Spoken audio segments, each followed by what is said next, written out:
Olá, eu sou Roberto Cordovani e estou participando do Caldeirão Cultural de São Paulo, uma criação de Alexandre Doria e da Doria Produções, com o apoio da Secretaria Municipal de Cultura de São Paulo e da Prefeitura do Estado de São Paulo. Este é o único evento online que exibe diversas atrações por 16 horas ininterruptas. O Caldeirão Cultural de São Paulo colabora com artistas na pior crise de todos os tempos. Então, apresento aqui a leitura dramatizada de Isadora Duncan, A Revolução na Dança, espetáculo que fiz durante 15 anos entre Brasil e Portugal. Com vocês, Isadora Duncan, a vida da célebre bailarina precursora da dança moderna.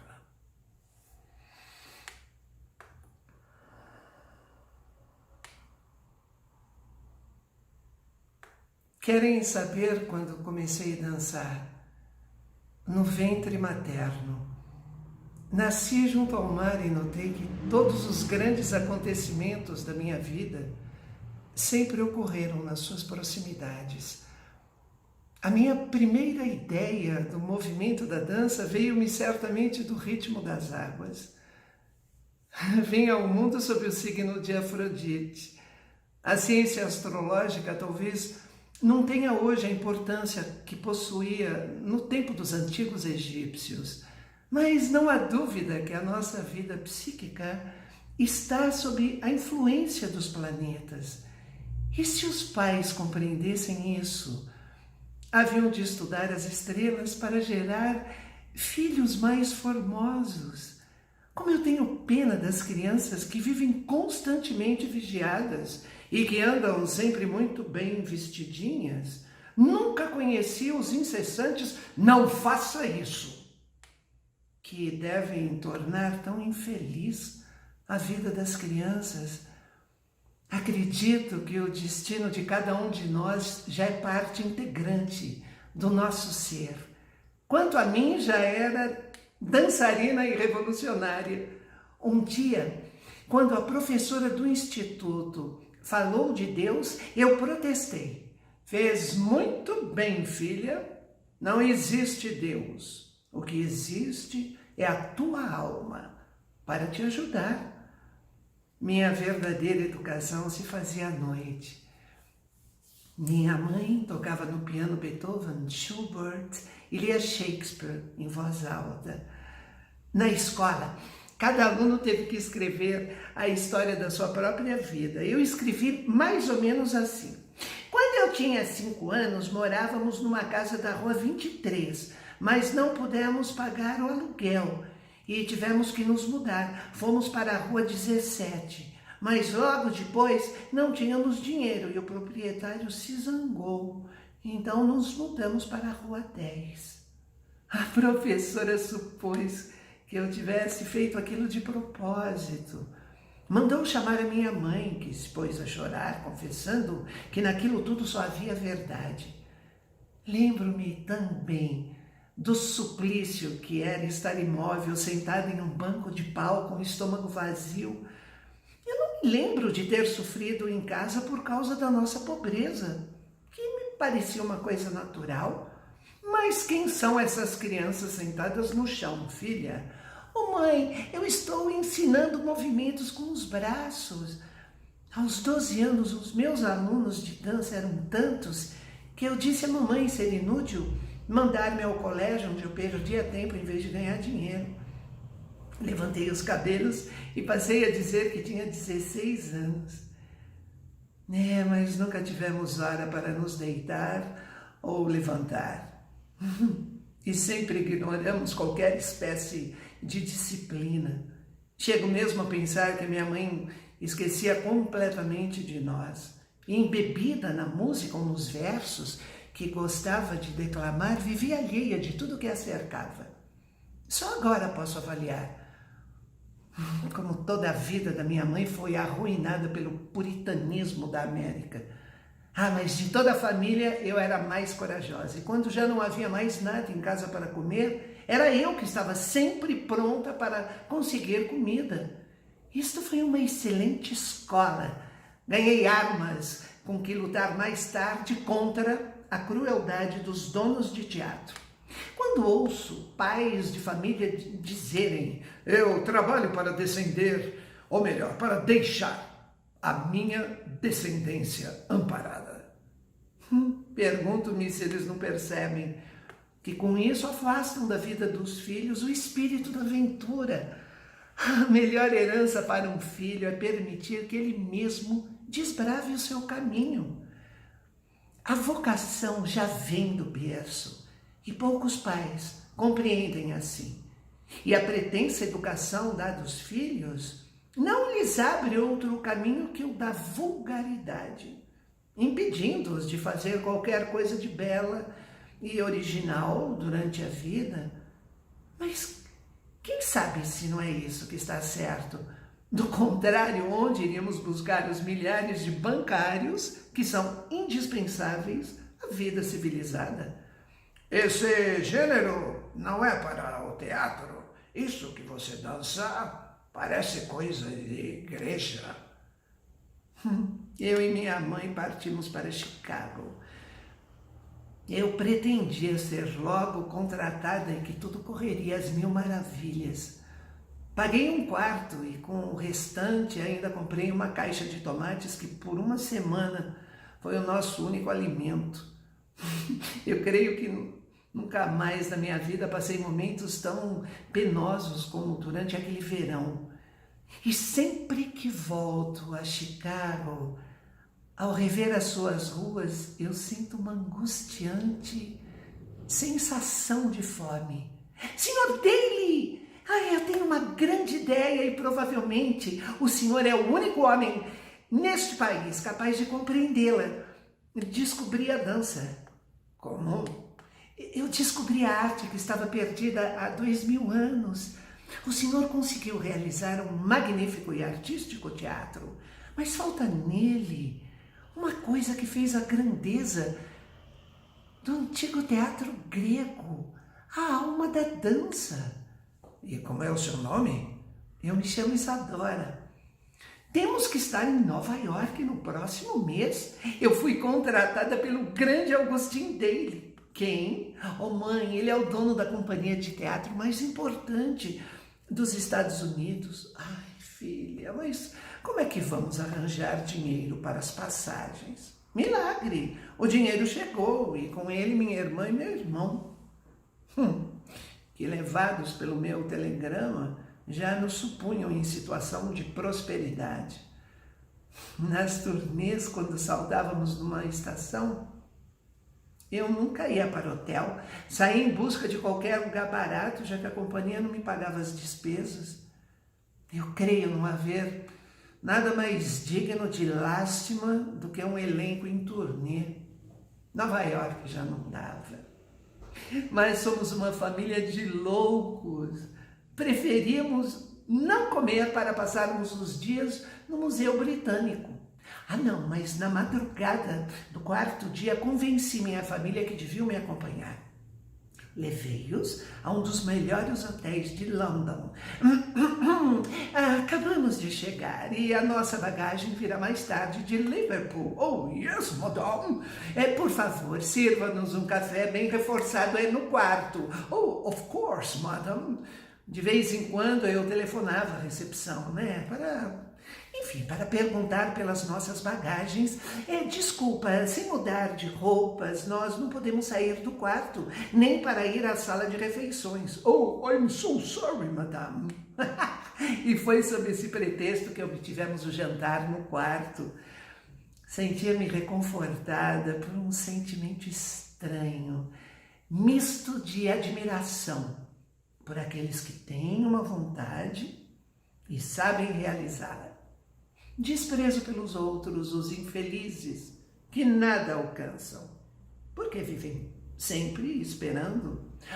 Mas de que terra é você para dançar assim tão bem? De terra nenhuma, eu caí da lua.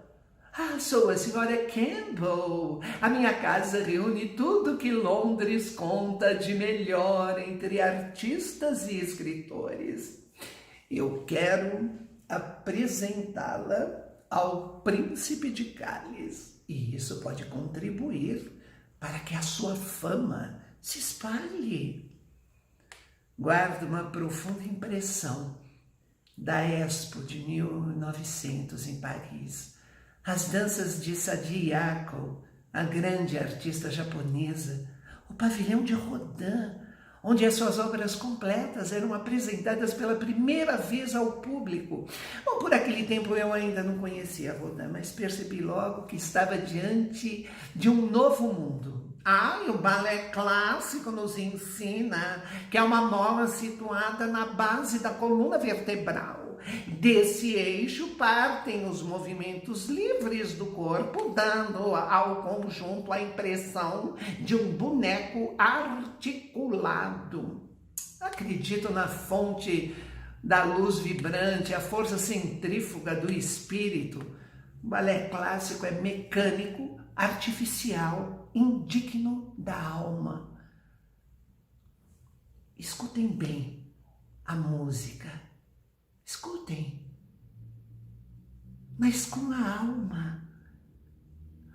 Você não está sentindo que há outra pessoa que desperta dentro de você.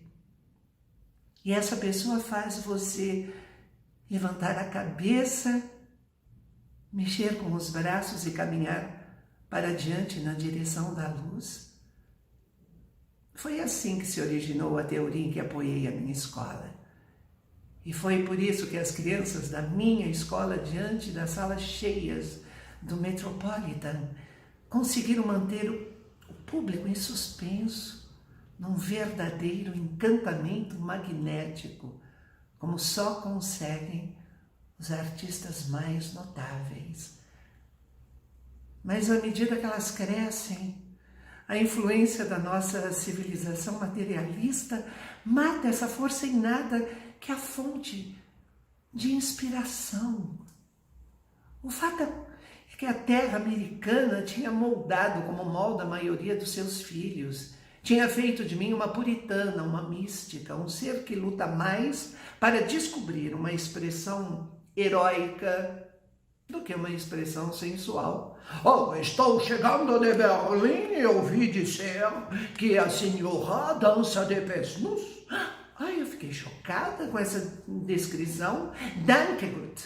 Mas eu nunca arrastaria minha arte até o palco de um music hall.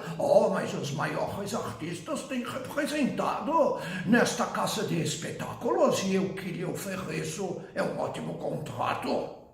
Um dia, senhor, irei a Berlim e espero dançar acompanhada pela orquestra filarmônica, mas há de ser num templo de música e nunca num music hall.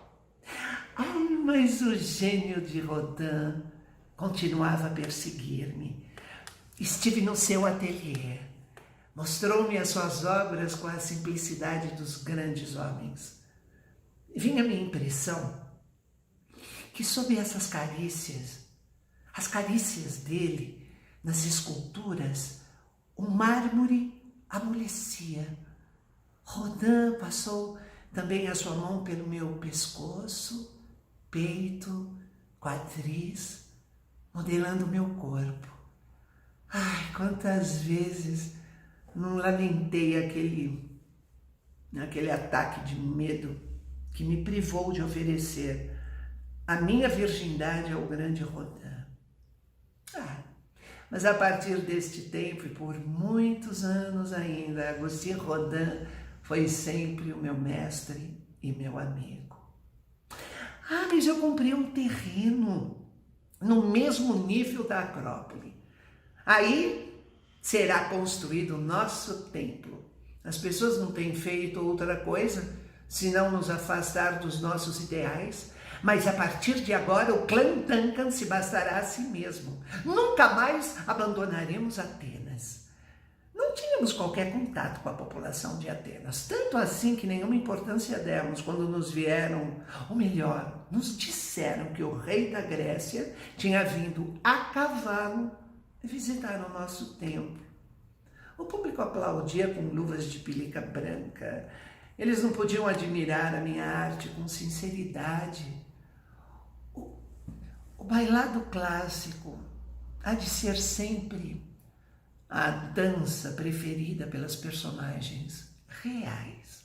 E eu não era mais do que uma americana, metade irlandesa, metade escocesa e mais perto dos peles vermelhas do que dos gregos. Mas os jornais publicam colunas inteiras a meu respeito. Ora, eu era saudada como gênio de uma arte novamente descoberta ou acusada de destruir a verdadeira dança clássica. Mas o meu sonho de um dia ter uma escola de dança já era obsessão.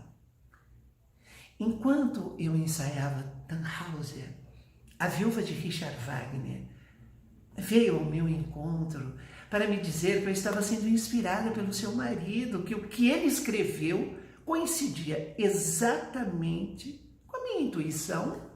Dentro de mim há um campo de batalha em que Apolo, Dionísio, Cristo, Nietzsche e Richard Wagner disputam o terreno.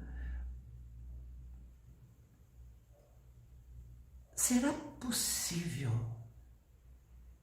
acreditar na providência ou num guia do destino quando se lê pela manhã nos jornais que 20 pessoas, ainda perfeitamente bem na véspera e muito longe de pensar na morte, morreram num desastre ferroviário? Então, por que possuir o absurdo egoísmo de imaginar uma providência que se preocupa em acompanhar e proteger cada uma das nossas insignificantes pessoas? Em São Petersburgo, eu vi uma procissão que vinha ao longe. Carregavam os operários fuzilados quando, desarmados, tinham ido pedir ao czar socorro para a miséria em que viviam, que lhes desse pão às mulheres e aos filhos. Se eu nunca tivesse visto aquilo, a minha vida teria sido muito diferente. Então, diante daquele desfile trágico, eu fiz o voto de consagrar todas as minhas forças ao serviço do povo. Até a minha arte parecia uma coisa mesquinha, se nada podia contra aquilo tudo. Mas eu ainda não me esqueci a recepção fria e hostil que me fez o balé Bolshoi. As bailarinas do Bolshoi chegaram ao ponto de elas espalharam pregos no tapete para que eu ferisse os pés. Mas eu sou inimiga do balé clássico, que considero um gênero falso e absurdo, fora do domínio da arte. Mas eu conheci a bela Pavlova. Ai, apesar do seu estilo, era uma grande artista. Foi durante uma reunião na casa de Anna Pavlova que o pintor Bakst tirou o meu horóscopo. Você vai ter uma grande glória, mas vai perder também as duas criaturas que são seu maior amor sobre a terra. Eu estou convencida de que o movimento feminista não será jamais um movimento independente, enquanto os seus membros não jurarem, antes de mais nada, abolir o casamento. Eu adotei 40 crianças, é verdade, de várias partes do mundo, para serem minhas discípulas. E claro, uma família de 45 pessoas é um pouco dispendiosa, ainda mais que eu estava grávida. Gordon Craig, o grande cenógrafo, não sabia que seria o pai. Minha mãe não estava do meu lado, por um absurdo preconceito. Ela não me perdoava por não haver casado. E ela, que havia se divorciado, desejava que eu caísse na mesma armadilha. O meu belo corpo se deformava. Eu tinha os tornozelos inchados. Onde estava a minha ambição, a minha fama? Só agora eu conheci esse amor todo-poderoso que ultrapassa o amor dos homens. A minha filha estava ali, ao meu lado, mamando e gritando vida. Julgava-me um ser divino, superior a todos os artistas. Esta é a nossa mais jovem discípula. E todas as minhas queridas alunas e a minha família armaram Deirdre. Um dia dancei diante do meu ídolo, Eleonora Duse. Apresentei Gordon Craig a Duse. Ela mostrou-se não só encantada, como interessada pelas ideias dele. Convidou-nos a ir até Florença para que Craig pudesse fazer cenário. Amava-o com todo o ardor da minha alma, embora estivesse convencida que a nossa separação era inevitável. Viver com ele era o mesmo que renunciar à minha arte, à minha personalidade, talvez à minha vida, à minha razão, mas viver sem ele era me conformar com um estado de depressão contínua, torturada por um ciúme que infelizmente me parecia mais do que justificado. Eu já não podia trabalhar, já não podia dançar, mas eu tinha convicção, eu juro, que tinha convicção de que jamais renunciaria à minha arte. Era preciso encontrar um remédio, e até pensei na homeopatia. Bom, e como tudo aquilo que se deseja ardentemente acaba por se realizar, o meu remédio chegou. Oh, os meus amigos chamam-me Pim. Ai, Pim! Que nome delicioso! O senhor é artista? Eu não! Protestou ele, como se eu o tivesse acusado de qualquer crime. Ah, mas então o que é que eu traz aqui ao meu camarim? Pim! Alguma grande ideia? Não, também, não, ideia é coisa que eu não tenho. Ah, mas afinal o que é que o senhor faz? Nada. Tinha encontrado o meu remédio. Quer ir comigo para a Rússia, Pim? Que ideia soberba! Quando chegamos a São Petersburgo, quase caí para trás. Quando eu vi o carregador puxar do carro de bagagens 18 malas com as iniciais de Pim. Ai, Pim era gentil, com olhos azuis e sem qualquer complicação intelectual. A presença dele renovou minha vida, deu-me outra vitalidade. É possível que só então eu tivesse conhecido a alegria de ser simplesmente moça, frivolamente moça. Eu sou um grande admirador da sua arte, da sua coragem para realizar uma escola. Meu nome é Lorraine Green, mas que coincidência estarmos no mesmo hotel. A senhora aceitaria ir com todas as suas bailarinas para minha casa na Riviera, à beira-mar, e ali compor novas danças? Se eu pudesse ter adivinhado que o único herdeiro das indústrias Singer tinha o temperamento de criança mimada, eu percebi que para ele a visão da América se limitava a uma dúzia de fábricas que lhe traziam a fortuna.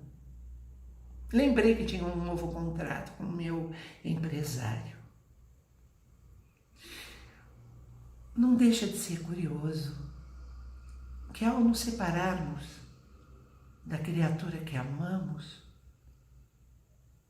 embora nos venha um sentimento de tristeza, experimentamos ao mesmo tempo uma agradável sensação de liberdade.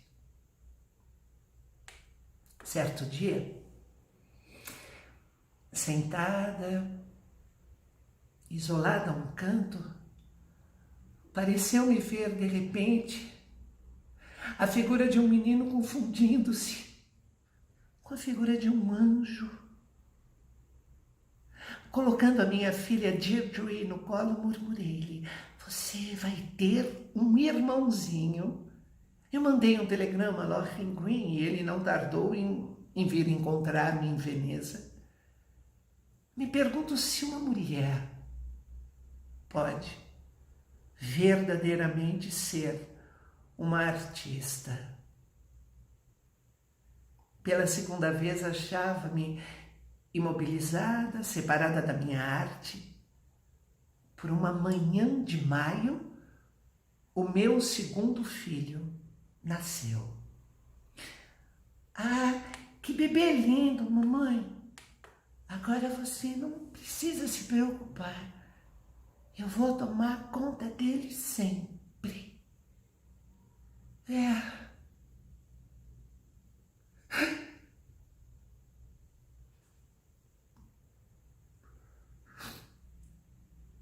Eu recordei estas palavras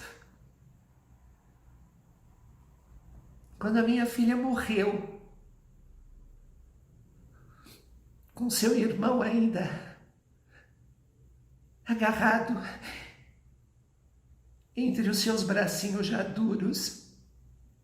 Por que os homens apelam para Deus, que se existe, ele não deve conhecer estas coisas? Os jornais disseram que eu insultei os ricos. Ai, e que sim, emiti desfavoráveis juízos à América. Mas isso não quer dizer que eu não ame a América. A minha dança nasceu na América, é a dança da América futura. Que os ricos construam para o povo um grande anfiteatro, a única forma democrática do teatro, na qual todos podem ver igualmente bem. Olhem para as pessoas sentadas ali em cima. Oh, meu Deus, será justo que seres humanos sejam colocados no teto como moscas e ainda peçam depois que apreciem a arte? Façam um simples e belo teatro, não há necessidade em revesti-lo de ouro. A arte digna desse nome vem do espírito e não pede artifícios. Senhores políticos, deem arte ao povo. Eu vejo de cada lado da rua 2 filas de caixões. Não, Isadora, o que há é neve de cada lado da calçada. Que alucinação estranha, maestro.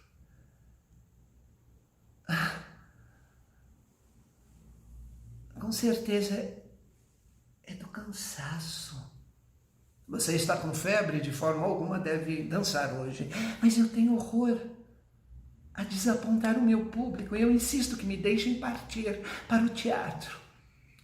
Isadora, essa coreografia não estava no nosso repertório. O espetáculo acabou. O público já foi embora. Eu tenho a impressão de que a morte está ao meu lado. Eu sinto o cheiro das flores funerárias. É possível que o passado, o presente e o futuro não sejam mais do que uma mesma e longa estrada. Eu estou tão deprimida,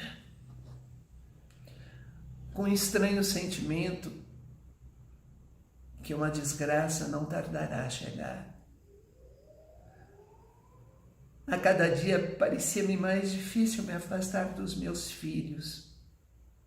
O meu filho será o artista, capaz de criar a dança nova, nascida de uma música nova.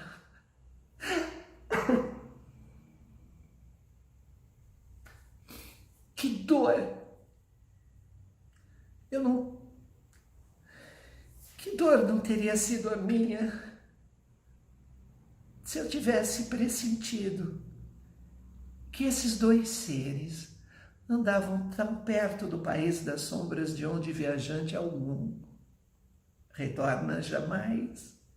Por que é que você anda tão triste, mamãe? Aproximava-se de mim o prelúdio, a tragédia que deveria matar em mim e para sempre qualquer esperança de felicidade sobre a terra.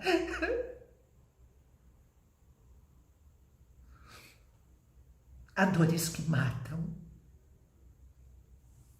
Há quem diga que a dor enobrece. Depois de uma apresentação, eu tive que voltar ao palco 12 vezes. E para finalizar tantos aplausos, eu dancei mais uma vez e, de súbito, pareceu-me que os meus filhos estavam sentados, um em cada ombro, num equilíbrio perfeito, numa felicidade absoluta. Quantas vezes nas noites de insônia já não tenho revivido cada um desses minutos perguntando-me em vão por que qualquer providência não me avisou do que estava para acontecer. Madame, parece que vai chover. Talvez fosse melhor eles ficarem. Quantas vezes, como num horrível pesadelo, eu tenho lhe ouvido advertência porque eu não a compreendi. Mas parecia-me que o encontro com Lohengrin, depois de alguns meses, seria tão mais simples se as crianças estivessem presentes. Mas o que teria acontecido com a minha governanta que não estava ali com eles? Recordo-me ter sido dominada por uma calma inexplicável. Apenas na garganta eu senti uma sensação de queimadura, como se houvesse engolido brasas vivas. Percebi que todos agiam de uma maneira estranha, porque não queriam que eu soubesse que, na verdade, tudo estava realmente perdido. Temiam que o abalo me pusesse louca, embora no momento eu sentisse um imenso desejo de consolar os outros.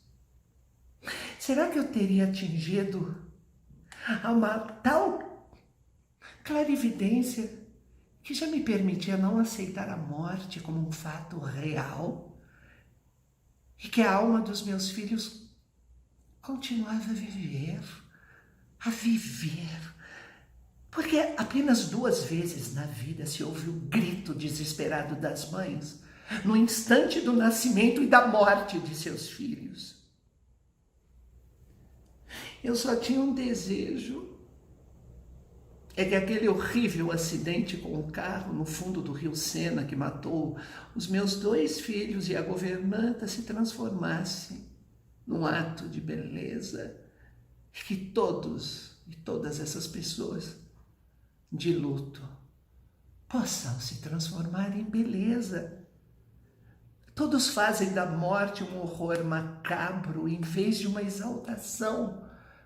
Há de vir o dia em que a inteligência do mundo acabará por se revoltar contra os medonhos ritos da Igreja Católica e organizará para os mortos qualquer cerimônia verdadeiramente bela. Eu tenho a impressão de que os mortos não se afastam. Eu tenho a impressão que no momento da morte eles penetram em nós, se apossam de nós, moram. Eles moram em nós. De onde provém a criança? Da mãe, sem dúvida. Talvez por isso, quando ela morre, volta a se refugiar no seio materno. A nossa carne não é mais do que um vasto abrigo capaz de recolher muitos hóspedes, de que nem nos apercebemos. Meus filhos, que tanto chorei, pelos quais tanto me lamentei, estão em segurança dentro de mim mesma, e me dizem: por que é que você não quer nos escutar? Então eu fiz uma turnê para a América do Sul, Brasil. O meu amigo Oswald de Andrade me recebeu em São Paulo para a Semana de Arte Moderna, o que foi um grande acontecimento. Lá, pela primeira vez, eu vi a raça negra e a raça branca conviverem pacificamente. Depois eu fui para a Bahia e numa tarde de chuva, passeando sozinha na praia em São Salvador, eu vi de mãos dadas andando à minha frente meus filhos. Eu juro que eu vi. Chamei por eles, corri, mas de repente os dois desapareceram. Eu tive por um instante o sentimento preciso de que avancei o limite que separa a razão da demência. Você não deve ir a Nova York, irmã. Há uma crítica muito negativa do seu trabalho. Parece-me monstruoso que se possa acreditar seja o ritmo do jazz, a expressão da América. É um país muito conservador. Mas uma americana não pode ser uma bailarina clássica. As suas pernas são muito longas. É notório que todas as bailarinas célebres são de conformação pequena e têm as pernas curtas. Então que os filhos da América dancem um outro tipo de dança que não seja a clássica, que avancem aos saltos e aos pulos, de cabeça erguida, os braços amplamente abertos, que traduzam dançando a coragem. Quando as crianças americanas dançarem assim, a dança fará delas seres democráticos. Às vezes eu penso, por que não imitar essas religiosas de lábios pálidos que oram durante a noite incessantes preces? São naturezas dessas que me despertam inveja. Eu já tive oportunidade de encontrar na vida muitos grandes artistas, muitas pessoas inteligentes, todos triunfantes, mas nenhum artista que pudesse ser considerado verdadeiramente feliz. Embora, claro, alguns sempre se iludem a esse respeito. Talvez neste mundo não exista o que se chama felicidade. O que há são momentos felizes. Eu acreditava que o último era aquele que eu estava esperando há muito tempo, que esse amor seria a ressurreição definitiva da minha vida. Todas as minhas histórias de amor terminaram mal, e eu sempre esperei por aquela que terminasse bem, ou que durasse sempre. Sempre, como no cinema. Eu vivo no meu corpo, como um espírito numa nuvem espreguiçando-se de volúpia. O governo russo é capaz de compreendê-la, senhora Duncan. Venha, faremos sua escola. Aceito! Claro que sim! Irei à Rússia, ensinarei essas crianças. Eu quero apenas que me deem um estúdio e o indispensável para trabalhar. Adeus, velhos hábitos da Europa burguesa, adeus, xenofobia do velho mundo. Eu estou pronta para o comunismo. Que o meu trabalho e a minha vida comecem a ser contados daqui por diante, entre as maravilhas prometidas. Hoje à tarde, Isadora Duncan, a famosa bailarina, foi estrangulada, resultando morte instantânea. A echarpe ao redor do seu pescoço enroscou numa das rodas traseiras do conversível em que passeava.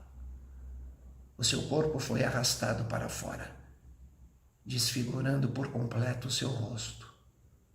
Desconhece-se o paradeiro da pessoa que conduzia o carro.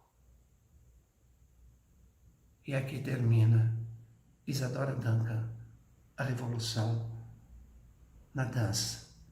Mais uma vez, o meu muito obrigado à Dória Produções, à Secretaria da Cultura do Estado de São Paulo e à Prefeitura. Há muitos artistas marginalizados, há muita gente boa, com muito talento. Apreciem sempre.